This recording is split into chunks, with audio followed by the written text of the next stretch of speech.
Hello friends, tips અને tricks by Trusha channel પર આપ સૌનું ફરીવાર સ્વાગત છે.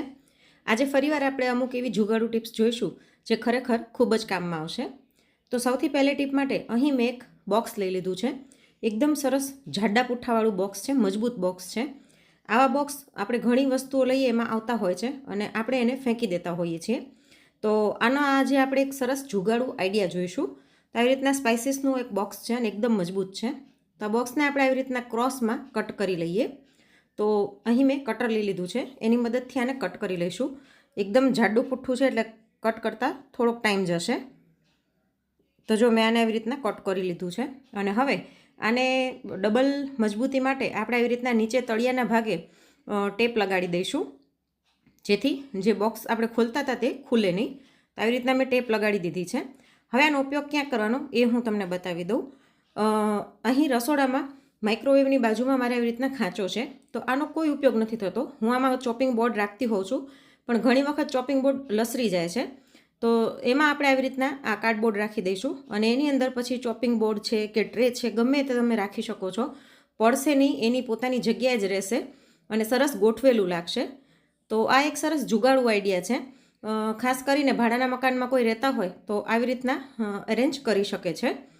તો જો દેખાવમાં પણ સરસ લાગે છે અને યુટિલાઇઝ કરવામાં પણ ઇઝી રહે છે. ઇઝીલી તમે વસ્તુ કાઢી શકો છો અને મૂકી શકો છો.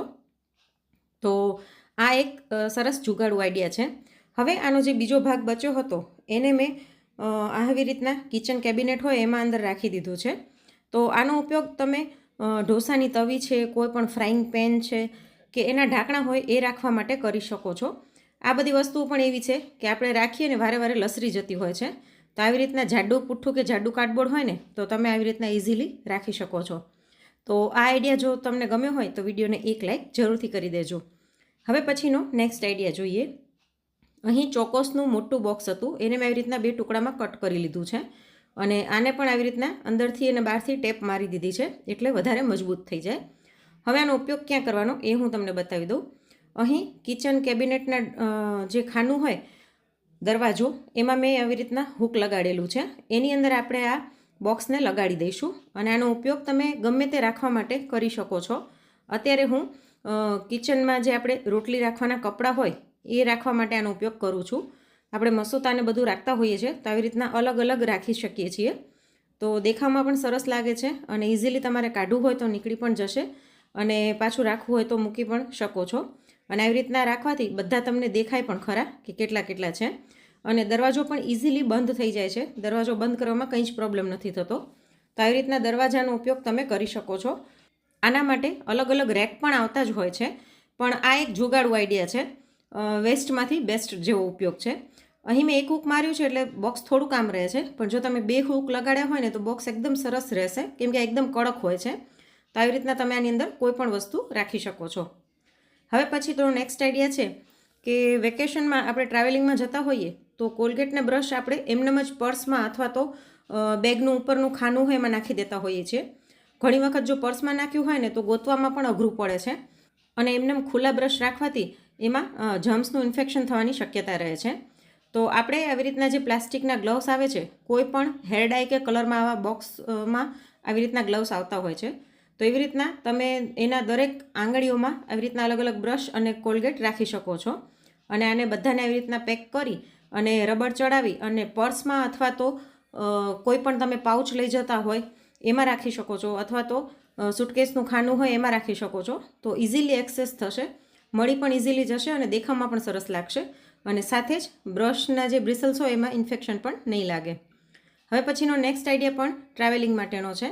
આપણે ટ્રાવેલિંગમાં નાની શેમ્પૂની બોટલ, સ્પ્રે, લિપસ્ટિક, તેલની બોટલ, લોશન ઘણું બધું લઈ જતા હોઈએ છીએ અને ઘણી વખત એવું થાય કે જો આનું ઢાંકણું ઢીલું થઈ જાય અથવા તો થડકાના કારણે ખુલી જાય તો અંદર બધું જ બગડી જતું હોય છે.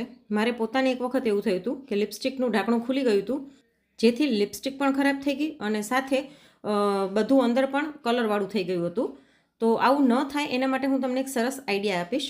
આપણે આવી રીતના ફુગ્ગા લઈ લઈએ, એનો આગળનો થોડોક ભાગ કટ કરી અને આને આપણે ખોલી અને કોઈ પણ બોટલ હોય એના ઉપર પહેરાવી દઈશું. એવી રીતના કરવાથી એનું ઢાંકણું ખુલશે નહીં અને મજબૂતીથી પેક થઈ જશે. અહીં મેં તેલની મોટી બોટલ લીધી છે કેમ કે મારી પાસે અત્યારે નાની નથી. પણ તમે નાની બોટલ લઈ જતા હોય ટ્રાવેલિંગમાં તો એના ઉપર પણ આવી રીતના ચડાવી શકો છો. તો આવી રીતના નાની શેમ્પૂની બોટલ હોય કે લોશનની હોય ગમે એમાં આવી રીતના ચડાવીને રાખી શકો છો. તો વસ્તુ ઢોળાશે પણ નહીં અને કંઈ બગડશે પણ નહીં. હવે પછીનો નેક્સ્ટ આઈડિયા પણ ટ્રાવેલિંગ માટેનો છે. આપણે ટ્રાવેલિંગ માટે કપડાં રાખીએ તો એમનેમ જ આવી રીતના પેન્ટ ને ટી શર્ટને રાખી દેતા હોઈએ છીએ અને સાથે અંડરવેર હોય કે મોજા હોય તે અલગથી રાખતા હોઈએ છીએ. પણ એવું કરવાને બદલે તમે આખી જોડી આવી રીતના સાથે રાખી શકો છો. અત્યારે મેં ટી શર્ટ રાખ્યું છે, તમે શર્ટ પણ રાખી શકો છો. તેની સાથે અંડરવેર અને મોજા પણ રાખી દીધા છે. ખાસ કરીને બાળકોના કપડાં પેક કરતા હોય ને તો આવી રીતના રાખવાથી ખૂબ જ કન્વિનિયન્ટ રહે છે. કેમ કે એક તો નાના નાના કપડાં હોય ને વિખાઈ જાય, જલ્દી મળે નહીં, પણ આવી રીતના આખી જોડી એકસાથે તમે રાખી શકો છો. તો મેં વિડીયોમાં બતાવ્યું એ પ્રમાણે ફોલ્ડ કરી અને તમે રાખશો ને તો ખૂબ જ ઓછી જગ્યામાં એકી સાથે આખી જોડી, મોજા અને નીકર બધું આવી જશે. અને જો લાગે પણ કેટલું સરસ છે. અને તમારે બાળકોને કાઢીને દેવું હોય તો ઇઝીલી તમે કાઢીને આપી પણ શકો છો. બધું એકસાથે આવી જશે અને સુટકેસમાં ગોઠવવામાં પણ સરળતા રહેશે. આવી રીતના ઊભા બધા થપ્પા રાખશો તો ઘણા બધા કપડાં પણ આવી જશે. તો આ આઈડિયા કેવો લાગ્યો તે મને કોમેન્ટમાં જરૂરથી જણાવજો. હવે પછીનો નેક્સ્ટ આઈડિયા પણ ટ્રાવેલિંગ માટેનો છે. આપણે જનરલી બેગમાં કપડાં ભરીએ તો આવી રીતના બધા જીન્સ મૂકી દેતા હોઈએ છીએ અને સાઈડમાં જગ્યા બચે ત્યાં ટી શર્ટ અથવા તો શર્ટ રાખતા હોઈએ છીએ. અને જો તમે શર્ટ રાખો ને તો એટલી જગ્યા પણ નથી બચી કે શર્ટ આખો વ્યવસ્થિત રહી શકે. એના પરિણામે એની પ્રેસ વિખાઈ જાય છે અને ખરાબ થઈ જાય છે. અને પ્લસમાં આપણે બેગને આવી રીતના ઊભી કરીને હલાવતા હોઈએ તો અંદરના કપડાં વિખાઈ જાય છે અને અંદર એટલી જગ્યા પણ નથી કે તમે એક્સ્ટ્રા બીજો કંઈ સામાન રાખી શકો. તો આવી રીતના ન રાખતા કપડાં કઈ રીતના ગોઠવવા એનો હું તમને આજે એક આઈડિયા બતાવીશ. તો આપણે આ બધા જ પેન્ટ પહેલાં કાઢી લઈએ અને એને ફોલ્ડ કેમ કરવા એ હું તમને પહેલાં બતાવું કે જેથી જગ્યા ઓછી રોકે. તો જો આને આવી રીતના તમે ફોલ્ડ કરીને રાખી શકો છો. આમાં પ્રેસ બિલકુલ ખરાબ નથી થતી, એવી ને એવી રહે છે. અને જીન્સ હોય તો જીન્સ પણ એવી રીતના સરળતાથી ફોલ્ડ થઈ જશે અને જીન્સમાં પણ જરાય ક્રીઝ નહીં દેખાય. આ મેં પોતે અનુભવ કરેલો છે એટલે હું તમારી સાથે શેર કરું છું. તો જો આવી રીતના આપણે ફોલ્ડ કરી લઈએ. બધા જ ફોલ્ડ કર્યા પછી સુટકેસ ભરીએ ને ત્યારે એને ઊભી રાખવાની કબાટની જેમ. અને હવે આની અંદર કપડાં ગોઠવવાના અને નીચેની સાઈડ પહેલાં જાડા કપડાં હોય જેમ કે જીન્સ કે એ રાખવાના, જેથી આપણે સુટકેસ ઊભી કરીએ ને તો તે વિખાઈ ન જાય. તમે નીચે ટી શર્ટ કે શર્ટ રાખો ને ઉપર જીન્સ રાખો ને તો વિખાઈ જવાની શક્યતા રહે. તો આવી રીતના જો મેં 5 જીન્સ મૂકી દીધા છે અને એની ઉપર શર્ટ પણ આપણે એવી રીતના જ ફોલ્ડ કરીને ગોઠવી દઈશું. આવી રીતના આનાથી શર્ટની પ્રેસ બિલકુલ પણ નથી વિખાતી, કેમ કે કપડાં જરાય હલશે જ નહીં એની જગ્યાએથી અને ઘણા બધા કપડાં સમાઈ જશે. તો આવી રીતના બધા જ શર્ટ હું મૂકી દઉં છું. તો તમે જોઈ શકો છો કે સુટકેસમાં જ્યાં પહેલાં સમાતું નહોતું ત્યાં મેં 5 જીન્સ અને 6 શર્ટ મૂકી દીધા છે. અને છતાં ઉપર એટલી જગ્યા છે કે અહીં નાઇટ ડ્રેસ પણ આપણે રાખી શકીએ છીએ અને હજી એટલી જગ્યા છે કે ટુવાલ ને હજી બીજું ઘણું બધું આમાં સમાઈ જશે. હજી જોડી રાખવી હોય તો ઓછામાં ઓછી 2 જોડી સમાઈ જાય એટલી જગ્યા છે. જ્યારે પહેલાં મેં તમને બતાવ્યું એમાં જગ્યા બિલકુલ નહોતી.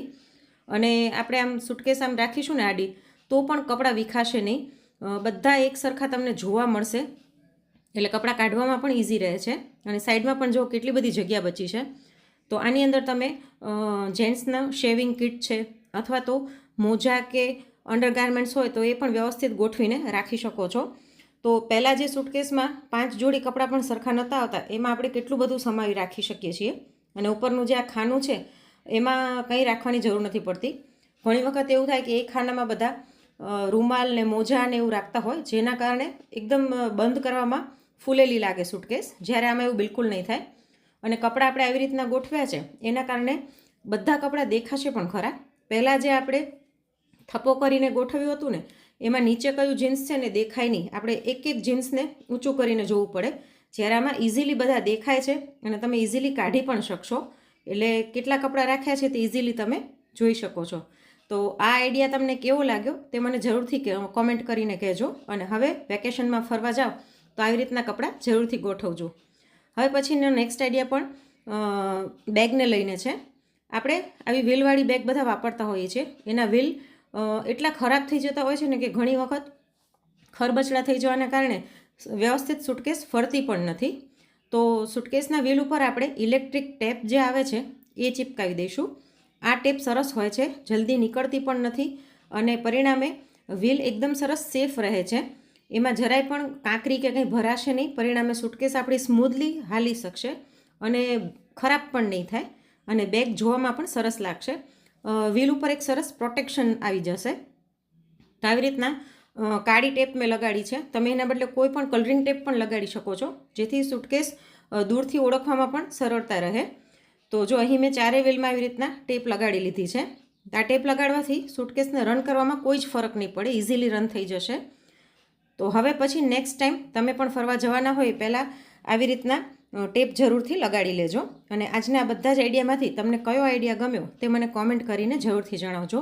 અને જો આજનો વિડીયો ગમ્યો હોય તો લાઇક કરીને વધુમાં વધુ શેર પણ કરજો. અને આવા જ અવનવા વિડીયોઝ જોવા માટે ચેનલને સબસ્ક્રાઈબ જરૂરથી કરજો. Thanks for watching.